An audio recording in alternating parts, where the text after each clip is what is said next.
इस समय पूरे देश में अगर हम देखें तो सबसे बड़ी चर्चा अगर हो रही है तो वह है बिल्किस बानो केस की। कहीं इसमें सबसे बड़ा विरोध ये किया जा रहा है कि जो एक्यूज्ड थे उनको रिलीज क्यों किया गया।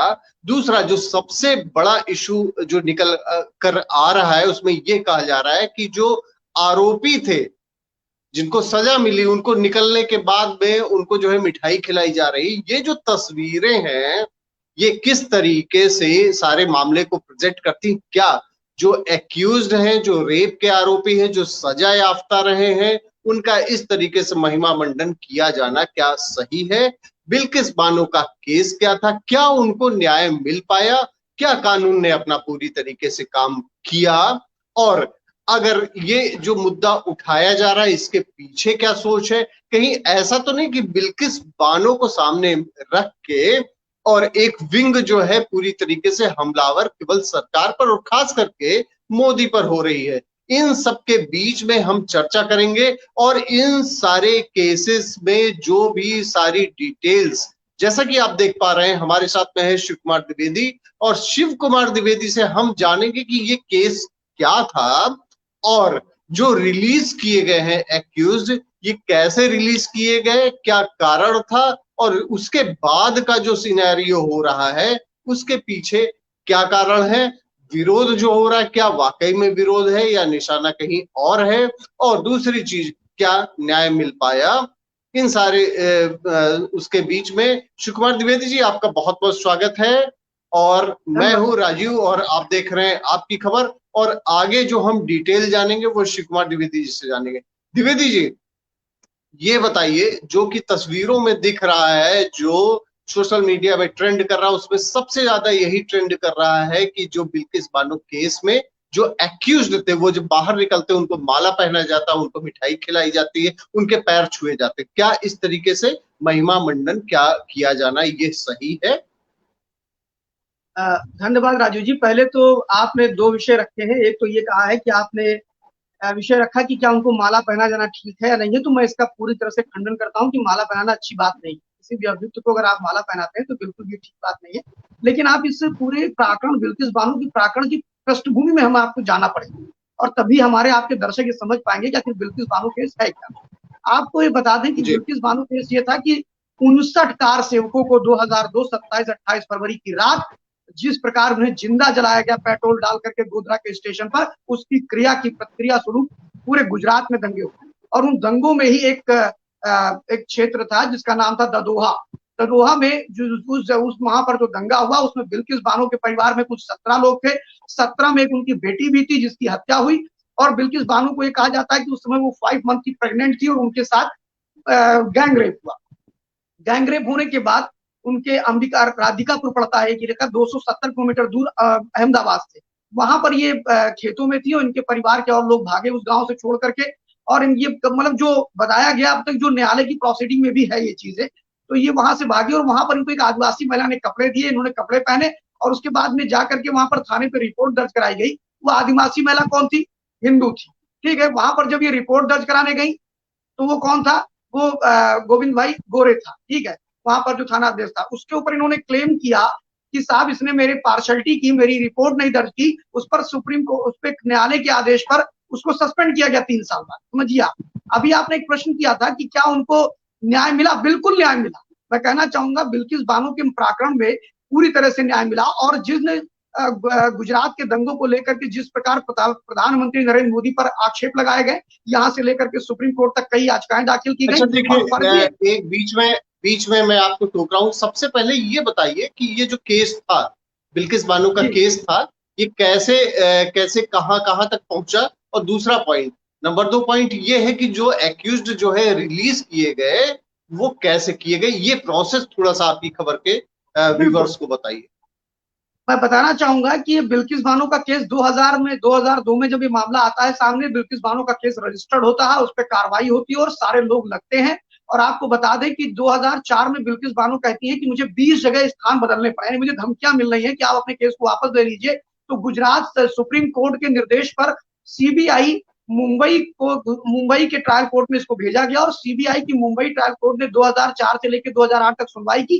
तब तक ये अभियुक्त जेल में ही थे। समझिए आप, बाहर एक भी नहीं रहे, जिसमें 14 अभियुक्त बनाए गए थे। 14 में एक अभियुक्त ट्रायल के अंतर्गत मर गए और एक अभियुक्त को बरी किया गया, और 11 अभियुक्त को उठा करके इन्होंने 11 अभियुक्तों को इन्होंने सजा याफ्ता किया, और मुंबई की ट्रायल कोर्ट ने सजा याफ्ता किया। एक लंबी प्रक्रिया चली और उसमें इनको न्याय मिला, जिसमें कहीं भी ये नहीं कह सकते हैं कि नरेंद्र मोदी की सरकार ने, गुजरात में भाजपा की सरकार ने, और एक मजबूत सरकार भाजपा की थी, ये भी नहीं कि कोई सामान्य सरकार थी, बिल्किस बानो को न्याय नहीं मिला। बिल्किस बानो को न्याय मिला और वो सारे के सारे आरोपी जेल में गए, और जेल में जाने के बाद अभी जो आपने दूसरा विषय बताया कि इनको छोड़ा क्यों गया, आपको बता दें कि उम्र कैद की सजा में न्यूनतम 14 साल अगर कोई रह लेता है और उसका कार्य व्यवहार अगर अच्छा है तो उसको छोड़ने का प्रावधान है। दूसरी चीज, अभी मैं एक चीज और कहना चाहूंगा कि आज एक हेडलाइन बन रही है पूरे टीवी चैनल्स में और सारी जगह पर, जिसका मैं खंडन करता हूं आपकी खबर के माध्यम से, कि बार बार कहा जा रहा है 11 बलात्कार के आरोपियों को रिहा किया गया, मतलब रिमिनिस्ट्रेशन पॉलिसी के अंतर्गत उन्हें रिहा कर दिया गया। मैं कहना चाहूंगा कि 11 बलात्कार के आरोपी नहीं थे, उसमें सिर्फ 3 ही लोगों पर बलात्कार के चार्जेस लगे और उसके माध्यम से अंदर गए। उसमें एक का नाम था जसवंत नाई, दूसरे का नाम था गोविंद नाई, तीसरे का नाम था नरेश कुमार मोवड़िया। ये 3 ही लोग बलात्कार के आरोपी थे। लेकिन जिस प्रकार था हिंदू, जिस प्रकार ऐसे कई न्यूज चैनल्स और कई ऐसी एजेंसियां हैं जो बार बार किस लिए दिखा रही मुझे समझ में नहीं आ रहा, वो बार बार 11 बलात्कार के अभियुक्तों को रिहाई की बात कर रही। दूसरी चीज, जिस न्यायिक व्यवस्था के अंतर्गत उनको जेल जाने का अधिकार है, उसी न्यायिक व्यवस्था के अंतर्गत अभी मैं आज इसी बलात्कार के केसेस को लेकर काफी पढ़ रहा था राजीव जी, डिबेट में आने से पहले मैं ये पढ़ रहा था कि क्या बलात्कार के केसेस कैसे कैसे हैं, और कोई आरोप अभी 20 साल पहले 20 साल तक जेल के अंदर रहा और उसने अपील कर रखी थी कि मैं बलात्कारी नहीं हूं, और अभी इसी 15 अगस्त को छोड़ा गया है। ऐसे बहुत से केस हैं जहां बलात्कारी नहीं है। फिलहाल ये विषय उनसे संबंधित नहीं है, गुजरात के प्रकरण से, बिल्किस बानो से। बिल्किस बानो में ये प्रूफ हुआ कि बलात्कार के 3 आरोपी हैं, बाकी हत्या के आरोपी है। अगर हत्या के आरोपी, बलात्कार के आरोपी अपनी 14 साल का जीवन, अपना 15 साल लगभग उन्होंने काट लिया, और अप्रैल 2022 में उन्होंने याचिका दाखिल की सुप्रीम कोर्ट में कि मुझे भी रिमिनिस्टेंस पॉलिसी के अंतर्गत छोड़ा जाए, यानी सरकार को पास याचिका नहीं दी उन्होंने याचिका कहां दी? सुप्रीम कोर्ट में दी। सुप्रीम कोर्ट ने कहा कि 92, यानी कि जब वो अपराध उन्होंने किया था, आपको हमें ध्यान होगा कि भारत के अंदर एक बहुत बड़ा बलात्कार का कांड हुआ था जिसको लेकर के पूरी भारत की जनमानस हिल चुका था, वो था निर्भया हत्याकांड। और निर्भया हत्याकांड के बाद देश में एक नए सिरे से कानून बनाए गए, और उस नए सिरे से कानून में निर्भया हत्याकांड में एक माइनर एज का लड़का था और उसके कारण उसको फांसी नहीं हो पाई थी। तो नरेंद्र मोदी की सरकार 2016 में आती है और राज्यसभा में एक विधेयक पारित करती है कि माइनर, यानी 16 से 14 साल कर दिया गया। साहब 14 साल के बच्चे अगर करते हैं बलात्कार तो उनको भी फांसी की सजा होगी अगर प्रूफ होता है तो नरेंद्र मोदी सरकार तो एक से एक स्टेप उठाते चली गई और उससे पीछे नहीं हटी, बड़े काम उसने किए। बात ये आती है कि बिल्किस बानो केस में बिल्किस को भी न्याय मिला, बिल्किस ने न्यायिक प्रक्रिया को पूरा किया, उसके अंतर्गत लोग जेल गए, 15 वर्ष वो जेल में रहे। उसके बाद उन्होंने सुप्रीम कोर्ट में दिया। सुप्रीम कोर्ट ने एक कमेटी, हमेशा यही होता है अगर आप सुप्रीम कोर्ट में जाएंगे राजू जी तो एक प्रोसेस है। अच्छा, बस एक चीज और क्लियर कर दीजिए जो मेरे दिमाग में आ रहा है, हो सकता है व्यूवर्स के भी दिमाग में आया हो, कि जब फांसी की सजा का प्रावधान था जैसा कि आपने बताया, तो इसमें उम्र कैद कैसे दी गई? मैं फिर बताता हूं। सुप्रीम कोर्ट में अब जो फांसी की सजा का प्रावधान जो बलात्कार के मामले में आया वो 2014 निर्भया कांड के बाद ऐसे अमेंडमेंट, जिसमें डॉक्टर मनमोहन सिंह इसमें एक स्टेप उन्होंने बढ़ाया। और जब डॉक्टर मनमोहन सिंह ने ये स्टेप बढ़ा दिया था कि हम बलात्कार के केस में फांसी देंगे, उसके बाद में फिर ये हुआ कि माइनर एज कैसे जाएगा, यानी जो नाबालिग है उनको क्या करेंगे। तो नाबालिग के केस में नरेंद्र मोदी जी ने हाथ आगे बढ़ाया और सभी दलों ने इसमें सहयोग किया, अकेले नरेंद्र मोदी जी की बात नहीं थी। तो मेरा ये मानना ये केस 2002 का है और 2002 के परिप्रेक्ष्य और उन कानूनों के आधार पर कार्रवाई हुई। 1992 की रेवेंसेस पॉलिसी जो थी गुजरात के अंदर, उसको ध्यान में रखते हुए सुप्रीम कोर्ट ने कहा कि इस पे कार्रवाई होनी चाहिए। मैं एक चीज और यहाँ क्लियर करना चाहता हूं आपके व्यूवर्स को कि रेवेंशन पॉलिसी के अंतर्गत सुप्रीम कोर्ट जब ये आदेश देता है तो ये अर्जी फर्जी कमेटी नहीं होती। पहली चीज, जिस प्रकार का ये प्रोपोगंडा लोग कर रहे हैं कि साहब अपने मन से छोड़ दिया, मन से नहीं छोड़ा। उस कमेटी में पंचमहल का सुजात महपात्रा जो है वो वहां के डीएम थे, कलेक्टर, वो उस कमेटी के अध्यक्ष हुए। उसके बाद में सुपरिंटेंडेंट जेल का होता है वो होगा, सुपरिंटेंडेंट ऑफ पुलिस होगा, जेलर होगा, और एक आदमी समाज का होता है, समझिए आप, जिसको आप कह सकते हैं, और वो सदस्यों की संख्या बढ़ा सकते हैं। ये पूरी कमेटी अप्रैल में गठित की गई। अप्रैल से लेकर के 3 से 4 महीने इस कमेटी ने सर्वे किया और रंधिकापुर भी गए जहां पर बलात्कार के जो विक्टिम अपनी बिल्किस बानो है वहां पर जहां ये पाई गई थी उस स्पॉट पे भी गए, वहां लोगों से बातचीत किया, जेलर से पूछा और लोगों से पूछा कि भाई इनका कार्य व्यवहार कैसा है, और उसके बाद में ये रिवेंशन पॉलिसी के अंतर्गत इनको रिलीज किया गया। तो इसमें कहीं कोई ऐसी बात नहीं है। अब एक प्रश्न और उठता है। पहली बात, सुप्रीम कोर्ट के निर्देश, अब एक तरह से इस देश में देखिए कैसी स्थिति है। ये वही स्थिति है राजू जी जो अभी 3 महीने पहले हमने देखी है, 2 महीने पहले। आपको ध्यान होगा कि अभी नरेंद्र मोदी जी को जब क्लीन चिट दी सुप्रीम कोर्ट ने और 5 जजों की बेंच ने दिया, जिसमें जस्टिस एन वी रमन्ना जो चीफ जस्टिस है उन्होंने भी दिया, और उन्होंने ये माना कि एक गलत मंशा के साथ नरेंद्र मोदी जी को बार बार गुजरात जो स्कैंडल हुआ था, गुजरात 2002 का दंगा था, उसमें अभियुक्त बनाने का प्रयास किया, तो श्री कुमार को अरेस्ट करने की बात करी गई। और सबरन ट्रस्ट की जो अध्यक्ष है, यानी जो संचालिका है उसकी, जिसका नाम है तीस्ता सीतलवाड़, जिसने फर्जी हलफनामे लगा करके जाकिया जाफरी के केस को जिंदा रखा था। कहीं कहीं मुझे भय लगता है कि ये वही स्थिति तो नहीं है। आप न्यायपालिका को भी नरेंद्र मोदी के खिलाफ बात करोगे। आप न्यायपालिका ने निर्णय दिया, नरेंद्र मोदी का निर्णय नहीं था। दूसरी चीज, ये बार बार ये बात कहते हैं कि साहब नरेंद्र मोदी जी ने 15 अगस्त 2022, यानी अभी जो बीता है 4-5 दिन पहले, 15 अगस्त 2022 को नरेंद्र मोदी जी ने नारी सम्मान को लेकर के वहां पर वक्तव्य दिया। बिल्कुल दिया, और नरेंद्र मोदी जी ने दिया और बड़ी मजबूती के साथ दिया। और उन्होंने कहा कि बलात्कार, और नरेंद्र मोदी जी ने ये कहा कि जिनका कार व्यवहार अच्छा है, ऐसे आरोपियों को हम जेलों से छोड़ेंगे, क्योंकि उनको रखने का कोई मतलब नहीं है। अब वो ठीक हो चुके हैं, सुधर चुके हैं, उनका व्यवहार अच्छा है। किस सरकम एंड ट्रांसिस से किसी ने हत्या कर दी, उसकी हत्यारा वो पेशेवर नहीं था, उसने हत्या की, वो जेल के अंदर चला गया, अगर उसका कार व्यवहार ठीक है तो हम छोड़ सकते हैं। और नरेंद्र मोदी जी ने उसी लाल किले की प्राचीर से कहा कि बलात्कार के आरोपियों को रेमिटेंस पॉलिसी में छूट नहीं दी जाएगी। कब कहा? 2022 में कहा। और ये जो गुजरात बिल्किस बानो का मामला है, कब का है? 2002 का है। 2002 से ट्रायल हुआ, मुंबई सीबीआई कोर्ट ने उनको सजा याफ्ता किया और वो चले गए। और उसके बाद में जो छूटने का प्रोसेस था, मोदी का प्रोसेस नहीं था, छूटने का प्रोसेस राज्य सरकार का प्रोसेस नहीं था। सुप्रीम कोर्ट में उसमें बताना चाहूंगा, श्याम नारायण शाह जो कि अभियुक्त है, उसमें जो हत्या का अभियुक्त है, उसने ये याचिका दाखिल की थी कि साहब हम लोगों ने इतने साल हुआ, मिनिमम 14 साल चाहिए, हम 15 साल तक जेल में बैठे हुए हैं और हमारा कार व्यवहार ठीक है, हम किसी प्रकार से अच्छे नहीं कर, आप चेक जांच करा लीजिए। कमेटी बैठी, कमेटी ने जांच किया और छोड़ दिया। अब मैं सिर्फ इतना कहना चाहूंगा राजू जी, जिस प्रकार की एक परिस्थिति तैयार की जा रही है बिल्किस बानो के माध्यम से, एक यहाँ आपके व्यूवर्स को एक बहुत महत्वपूर्ण जानकारी देना चाहूंगा, और इस जानकारी को आपके व्यूवर से ये भी कहना चाहूंगा, अगर ये जानकारी आपको अच्छी लगे तो इसको ज्यादा से ज्यादा इस डिबेट को शेयर करिएगा। मैं इसलिए कहना चाहता हूं कि अभी बिल्किस बानो का मामला कल परसों से उठा है, और बिल्किस बानो के मामले में सुप्रीम कोर्ट के निर्णय के बाद जिस प्रकार पूरे देश में बाउंडर बनना शुरू हुआ, कांग्रेस पार्टी, टीआरएस, आम आदमी पार्टी, बहुत सी पार्टियां इसमें कूद गई हैं। और उसमें आपको बताना चाहूंगा कि बिल्किस बानो के मामले को लेकर के जिसमें न्यायपालिका का पूरा पालन किया गया, न्याय शास्त्र ये कहता है कि हर व्यक्ति को अपने अधिकारों के लड़ने की छूट दी जाती है। मैं कहता हूं याकूब मेमन के लिए आप कोर्ट में जाते हैं, याकूब मेमन को भी एक वकील अप्लाई किया, एक वकील डिप्यूट किया जाता है, सरकारी वकील दिया जाता है। मैं कहता हूं कि कसाब के लिए भी ट्रायल चलता है 8 साल तक, और उसके लिए भी एक आदमी अपील करता है, जब वो भी अपने आप को निर्दोष साबित करता है। तो मैं कह रहा हूं यहाँ सजा भी पा गया, सब कुछ पा गया, उसके बाद फिर उसको अंदर कर दिया जाए और आतंकियों को छोड़ा जाए, उसमें कोई मतलब नहीं। याकूब मेमन के लिए आप जाएंगे कोर्ट में, और यहाँ वो सजा भी पा चुका है जो आरोपी था, और उसको न्याय भी मिल चुका है, फिर भी आप ऐसी बात करते हैं। और आप एक चीज देखिए राजू जी कि अभी बिल्किस बानो का केस 1 या 2 दिन का है, 6,000 इतिहासकार, मानवाधिकार संगठन, महिला अधिकार संगठन, ये सारे के सारे सुप्रीम कोर्ट पहुंच चुके हैं। कितने?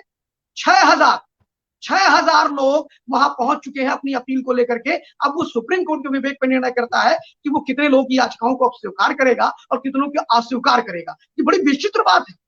इस देश के अंदर ऐसा नहीं कि बलात्कार पहली बार हुआ है, और इस देश के अंदर पहली बार कोई विक्टिम जो है वो महिला है, बहुत महिला है। मैं कहना चाहूंगा कि इन्हीं विभिन्न राजनीतिक दलों के लोग, जब उत्तर प्रदेश के बलरामपुर जिले के गैसली में जब हाथरस का कांड चल रहा था, तब एक महिला के साथ ये बलात्कारी देखते कौन है? वो बलात्कारी हिंदू है कि नहीं है, वो बलात्कारी किसी सामाजिक संगठन से जुड़ा है कि नहीं है। अगर वो मुसलमान है तो इनसे कोई मतलब नहीं, वो बलात्कार कर सकता है। पूरी परमिशन इस देश के विपक्ष के नेताओं ने दे रखा है। और जब मैं बता दूं, उत्तर प्रदेश के अंदर अलीगढ़ की घटना आपको याद होगी, 7 साल की बच्ची के साथ 3 मुस्लिम दरिंदों ने बलात्कार किया था, और उस पर कभी कोई कुछ नहीं बोला, कभी कोई बात नहीं हुई। उनको लेकर के 6,000 याचिका क्यों दाखिल नहीं की? और बताना चाहूंगा 6,000 याचिका ले जाने वाले लोग हैं कौन? आपके कहने का मतलब ये है कि ये सब कुछ जो है बायस्ड होके, कानून तो सभी के लिए एक है और जो मापदंड है वो भी एक होना चाहिए। कभी भी नहीं कहा जा सकता है कि जो भी एक्यूज हैं, इस तरीके से घिनौने आरोपों पे जो एक्यूज्ड हैं, उसको कभी भी नहीं बख्शा जाना चाहिए। लेकिन जो सबसे बड़ी बात ये है कि उसी में अगर ये देखा जाने लगता है कि कौन एक्यूज्ड किस तरह का है, कौन है, और फिर उसके साथ नहीं कोई खड़ा होता है, फिर कानून की बात कहां से सामने आती है। आप देखिए राजू जी कि 254 हिंदू हिंदू विक्टिम हुए, उनमें भी लोगों के साथ बलात्कार हुआ होगा, उनमें भी उनके साथ कुछ ना कुछ घटनाएं घटी होंगी उस गुजरात दंगे में। 790 मुसलमानों के लिए पूरे देश के विपक्ष के नेता खड़े थे, और 254 जो विक्टिमाइज थे, मैं पूछता हूँ जाकिया जाफरी केस में आप अभी तक लड़ते रहे, जाकर के गलत हलफनामे लगाते रहे, जिसमें मुस्लिम पक्ष भी नहीं चाहता था कि इस प्रकार के हलफनामे लगाए जाए।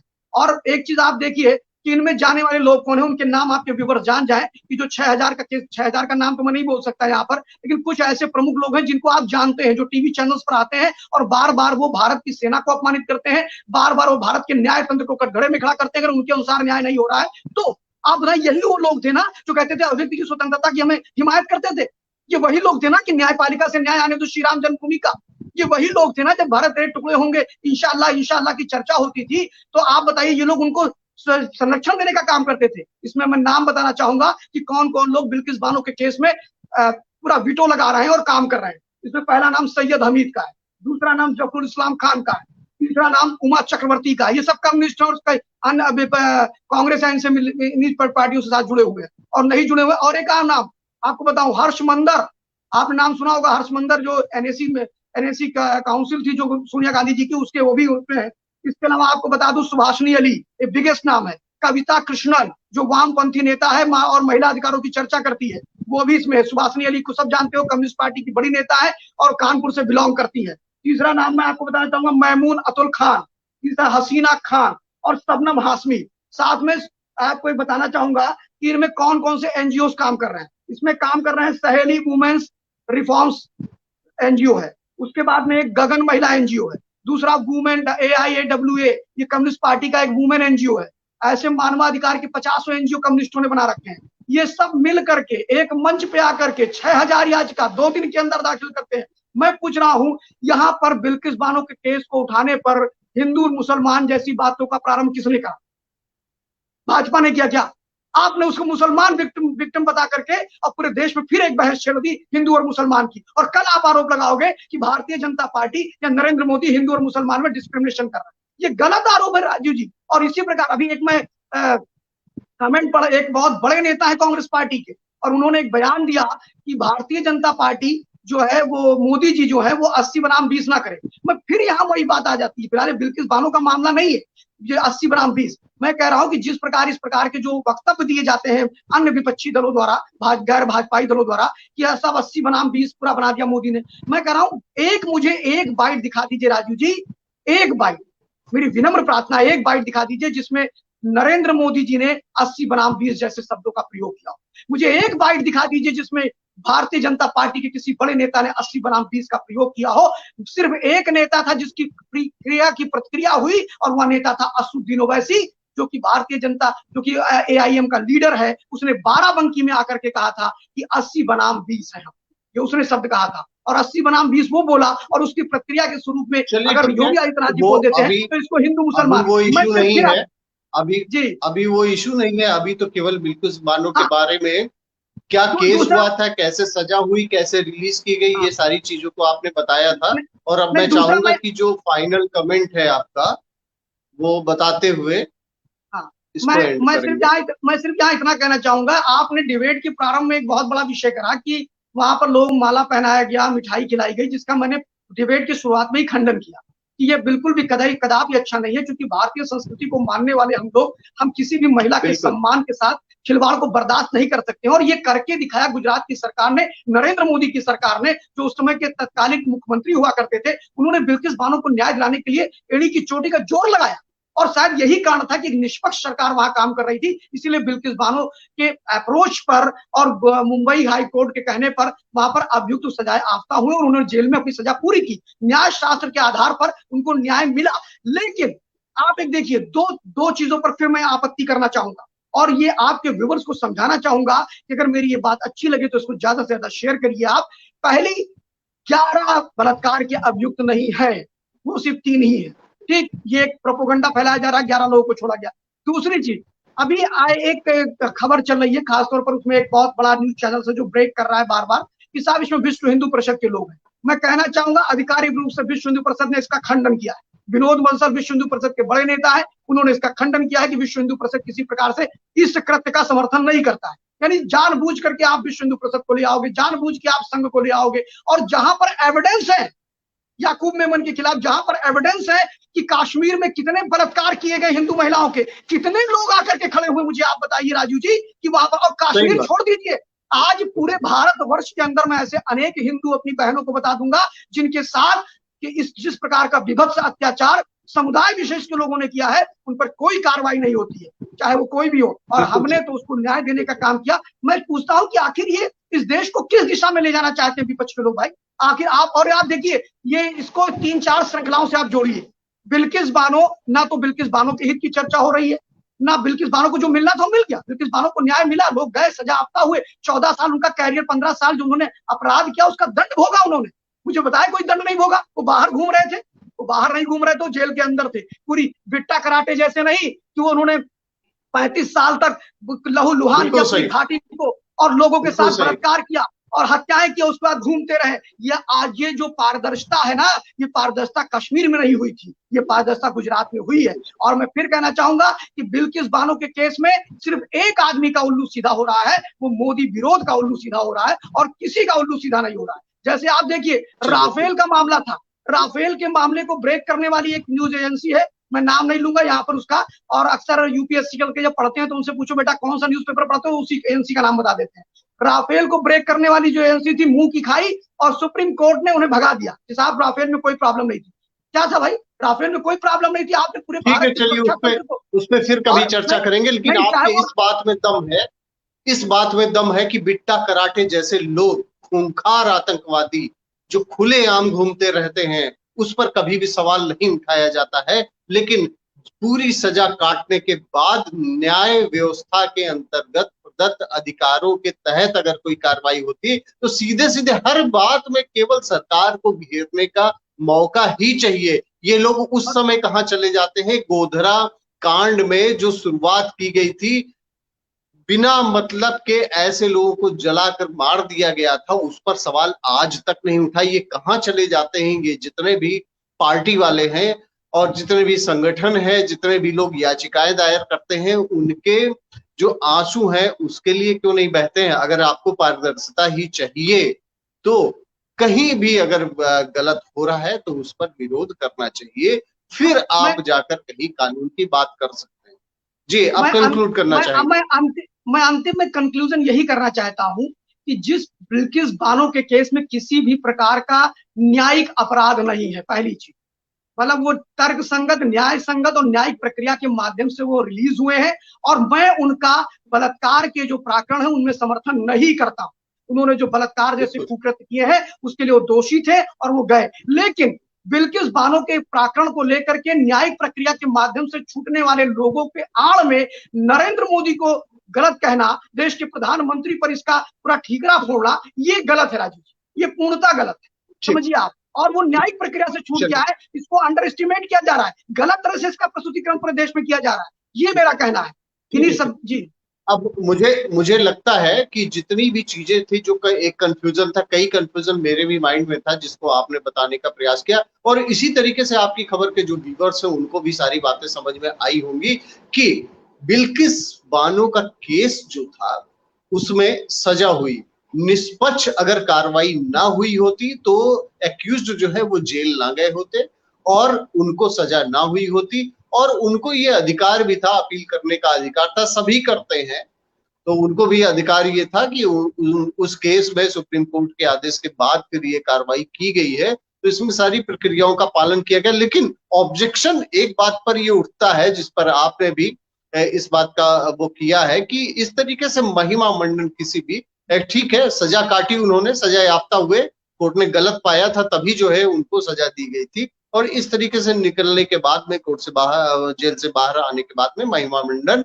नहीं किया जाना चाहिए था। ये बहुत ही गलत है, इससे समाज में एक गलत संदेश जाता है। दूसरी बात, जो लोग उभर कर बिना सिर पैर की बातें करके सरकार को घेरने का, कानून व्यवस्था पर सवाल उठाने का और कानूनी प्रक्रिया पर जो सवाल उठा रहे हैं बिल्किस बानो, तो केवल एक बहाना है और सरकार पर केवल उनको निशाना साधना है। ये पहली बार नहीं है, चाहे सीएए का प्रोटेस्ट रहा हो, एनआरसी का प्रोटेस्ट रहा हो, कृषि आंदोलन रहा हो, कहीं ना कहीं सरकार को घेरने का मौका कुछ ऐसे विंग हैं जो करते रहे हैं, आगे भी करते रहेंगे, क्योंकि उनकी जो राजनीति की दुकान है वह इन्हीं सारे मुद्दों पर चलती रही है। और इसी के साथ शिव कुमार द्विवेदी जी, अगर कोई बहुत इंपॉर्टेंट पॉइंट है तो आप कंक्लूड कर दें, उसके बाद इस मैं सेशन को हम मैं समाप्त। मैं सिर्फ एक से मुश्किल 5 सेकंड लूंगा। बिल्किस बानो, मैं इसे कहना चाहता हूं कि पूरे देश में 15 अगस्त के बाद बलात्कार के भी कई आरोपी रिलीज किए गए हैं। ये खाली गुजरात में ही नहीं रिलीज किए, बहुत आरोपी रिलीज किए गए हैं। बस इतना कहना चाहूंगा, ये एक राजनीतिक विद्वेष की भावना से सिर्फ गुजरात के प्रकरण को हाईलाइट किया जा रहा है, और बिल्किस बानो चूंकि विक्टिम मुस्लिम है तो ये सूट करता है नरेंद्र मोदी पर हमला करने। बस इतना ही कहना। ठीक, ठीक। बहुत बहुत धन्यवाद आपका शिव कुमार द्विवेदी जी, और आपकी खबर के व्यूवर्स का हमारे साथ में जुड़ने के लिए बहुत बहुत धन्यवाद। और जिस तरीके से आपने सारी बातें डिटेल में बताई हैं कि प्रक्रिया की थी, हमारा मकसद केवल ये था, जिसको विरोध करना है वो विरोध करे, जिसको समर्थन करना है वो समर्थन करे। ऐसी बातों का समर्थन कोई कर नहीं सकता, लेकिन समर्थन अगर किसी बात का है तो वह कानून का है। कानूनी प्रक्रिया का पालन सभी को करना होगा। और आपकी खबर के व्यूअर्स को शिव कुमार द्विवेदी जी ने जिस तरीके से बहुत ही विस्तार के साथ में जो प्रक्रिया थी, मैं बार बार एक प्रक्रिया को उन्होंने पूरी तरीके से विस्तार के साथ में बता दिया है, और आपकी खबर के व्यूअर्स को ये सारी बातें क्लियर हो चुकी होंगी। बाकी ये राजनीति है, जिनको मुद्दे को गरमाना है वो मुद्दे को गरमाता रहेंगे, और गोधरा में जो जिन लोगों को जिंदा जला दिया गया उसकी बात कभी नहीं करेंगे, और ये धर्म और जाति को देखकर विरोध करते रहेंगे। ये उनकी राजनीति है और इसी पर राजनीति उनकी टिकी हुई है, तो वो करते रहेंगे, वो करते रहें, उसके लिए कोई रोक भी नहीं है। लेकिन कानून भी अपना काम कर रहा है। कानून जहां पाता है गलत पाता है, लोगों को सजा देता है, और कानून से ऊपर कोई भी नहीं है। कानून ने सजा जितना जो एक प्रावधान में था वो दिया था, और जहां तक एक्यूज की बात है उसको भी जो अवेल करना था उसने अपील अवेल किया। उसको विरोध जिस बात का हो रहा था वो विरोध लाजमी है, होना भी चाहिए, जिस तरीके से महिमा मंडन किया गया था। लेकिन साथ में यह भी समझना चाहिए कि जो बिना बात का विरोध किया जा रहा है ये भी बेहद गलत है। बहुत बहुत धन्यवाद आपका। धन्यवाद।